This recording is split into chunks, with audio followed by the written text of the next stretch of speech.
quick question: do you care about the Olympics? I do. I love the Olympics. Okay. I actually love the Olympics. I love all sports. Do you feel that they should have done it this year? Because it was obviously supposed to be last year. It was delayed. Do you feel? That's a tough one. Yeah, that's a tough one. I've been asking tough questions sometimes. That was a tough one. And before, I'm sorry to interrupt, but before you even go to that, think about too. Like obviously, a lot of them were able to quarantine before they went out there. But then we had Chris Middleton and Devin Booker playing the NBA Finals. Andrew Holiday playing the NBA Finals, and then fly right out to Tokyo in like 2 days or so. So they didn't quarantine. So how do you feel about, do you feel like they bend the rules a little bit? No, they definitely bend the rules. And I think I think they're focusing more on just trying to keep the Olympic schedule on schedule. I think that's really what it comes down to, because if you don't have it this year, you're going to push it to 2022 when you usually have, and usually 2022 you have, and you can't, like right now they're doing, because 2021 you're doing for soccer, you have the CONCACAF World it's like the Gold Cup or something. Yeah, it's not right. So it's not the World Cup, it's the Gold Cup. But because of the Olympics, the U.S. won that. Because if not, the U.S. wasn't winning shit. But the U.S. men. Yeah, U.S. men. They don't never win. They don't win nothing. Yeah, shout out to them.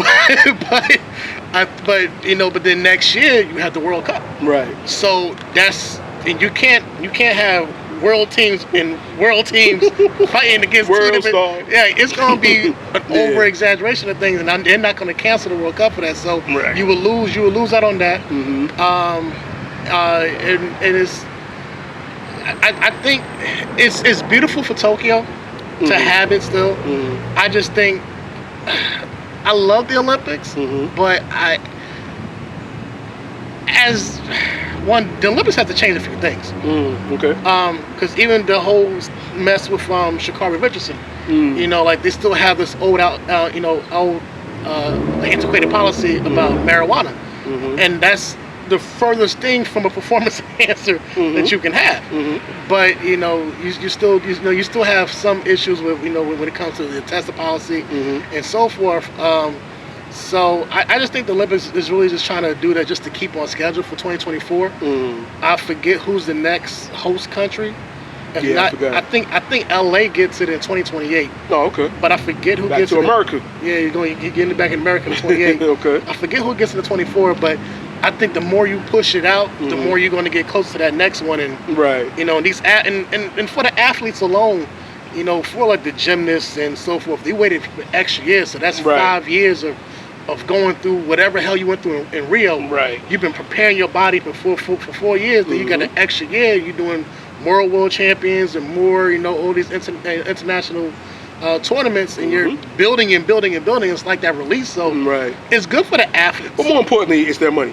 Hell yeah. Every 4 years they get to show off money for their endorsements that they may have. So you only get to really shine every 4 years. And they have 3-4 year contracts. It's like, okay, we gotta get back on top so the contract can show I deserve to be on this Wheaties box. I deserve to get this, the general car insurance commercial. Or, you know what I'm saying? So their life, a lot of them make money from their endorsements and things, and they only get to be known every 4 years. I wish I was more prepared for this, for that. Because it was funny because I was in the car listening to the radio, and I didn't know this, but even if you're a gold medalist, you get money from the country. The country gives you money. Okay. And the country that gives you the highest dollar amount per medal is Singapore. They give you because it was crazy how he listed like 4 countries, but Singapore they give you $755,000. So again, the money is very important. Free meals, free plane tickets. Somebody for 4 years or no, for life. For life? Oh, okay. Well, the money part is just off the rip. But the free stuff is for life. Okay, so you bring a lot of notoriety and fame to their country. There was another country that did that same thing. America only gives you $35,000. So it was like, damn.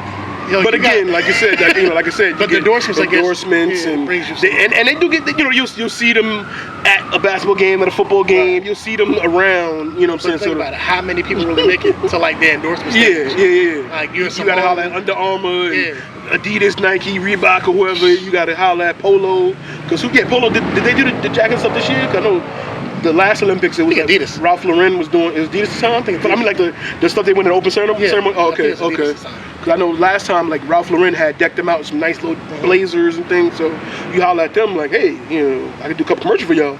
So yeah, I mean, I forgot who it was, but somebody just won their first ever for their country, Scandinavia or something like that. Yes. Slovenia, something with S. I'm not trying to be racist. I don't remember it, but shout out to them. We'll edit it in.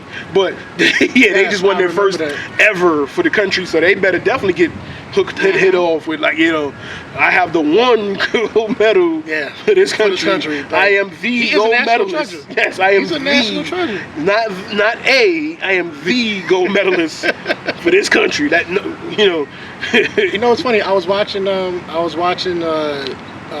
this morning, which is the night there, but the wrestling for 87 kilograms, and a guy from oh my God, what country is this? Kyrgyzstan or Uzbekistan, something like that. Something with a stand. Yeah, something with a stand.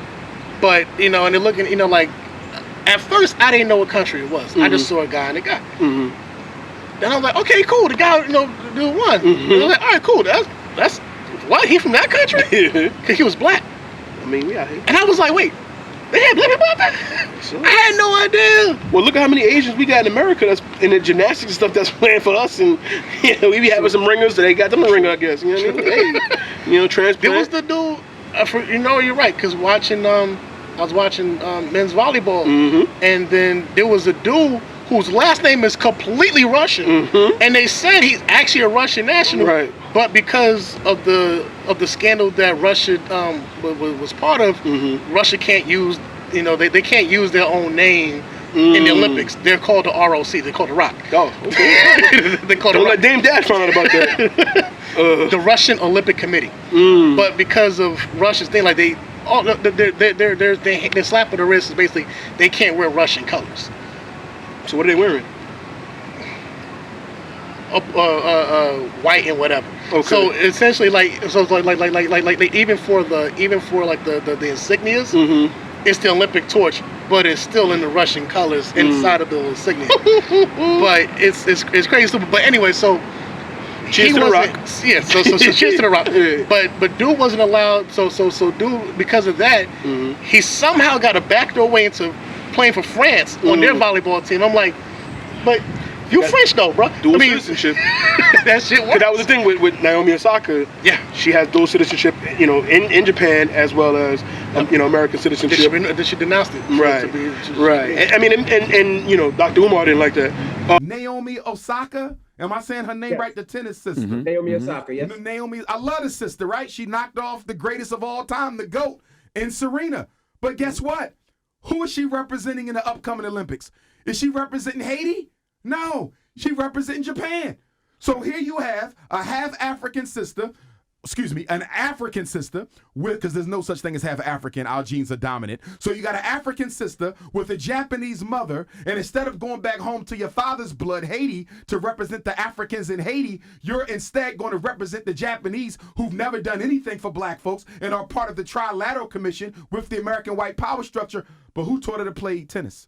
Did her Japanese mother teach her to play tennis, or did her black Haitian father teach her to play tennis? Her black Haitian father taught her to play tennis. It's the African DNA. It's the African ancestors in that girl that's responsible for her tennis success. But instead of representing us, she's going to go represent the Japanese. Because until African people get out of situation. She was born in Osaka. She was born in Osaka. So that's why she has to play for them. Can I ask you a question, Envy? Yes, sir.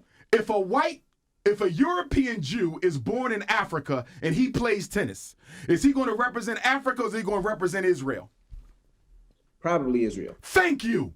So it ain't got nothing to do with where you're born. But being in Japan, it kind of makes sense for her to represent Japan. Yeah. You know what I'm saying? And she might represent America after that going forward. Maybe, who knows? Well, for Dr. Umar, she needs to represent Haiti. Mm-hmm. But right. She said right. Right. That's what he wanted. Her dad's Haitian. Yeah. Her mom is Japanese. Yeah.